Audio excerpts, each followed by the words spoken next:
مسیح یسوع کے فتح مند اور قادر نام میں آپ سب کی سلامتی ہو۔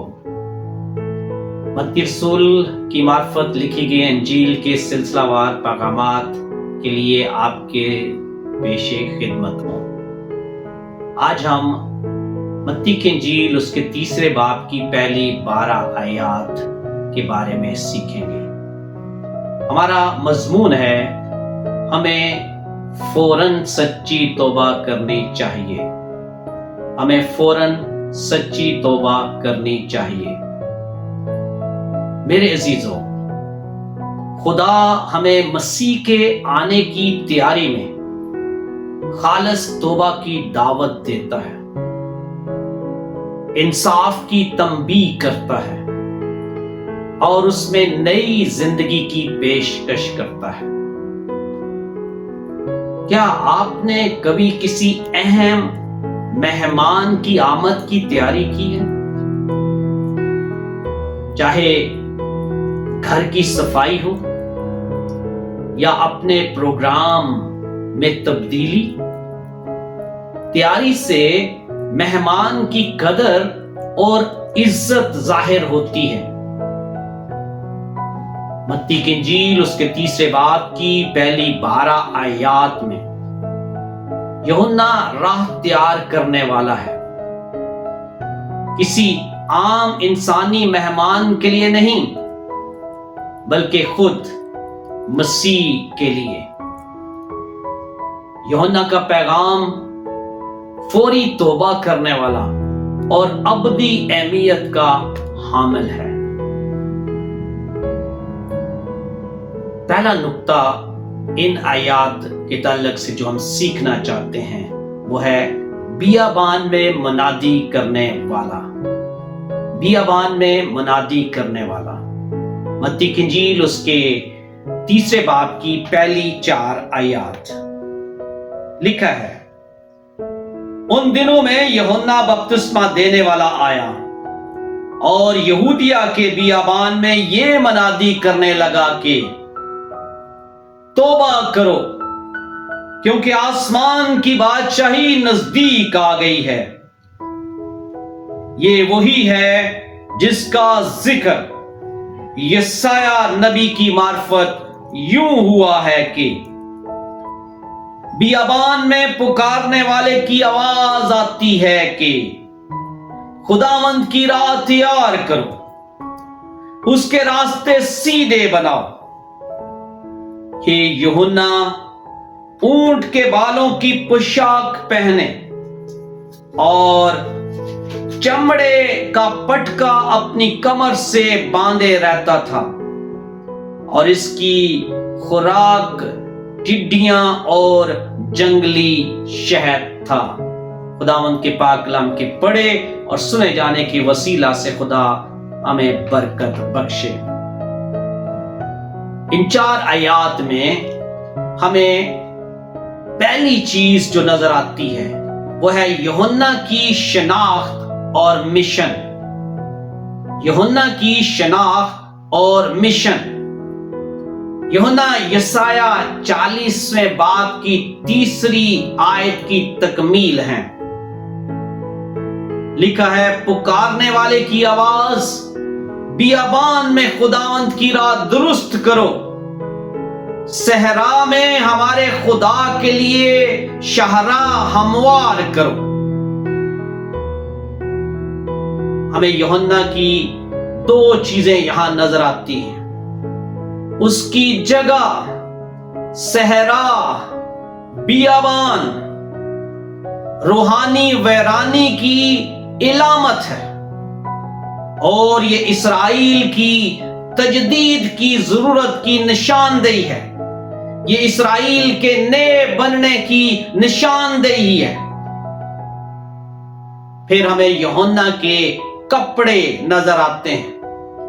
اس کے کپڑے اون کے بال اور چمڑے کا کمر بند، اور یہ ہمیں یاد دلاتا ہے ایلیا کا۔ دوسری سلاطین پہلے باب کی 8ویں آیت کی یاد دلاتے ہیں، جو بہادری اور اصلاح کے نبی تھے۔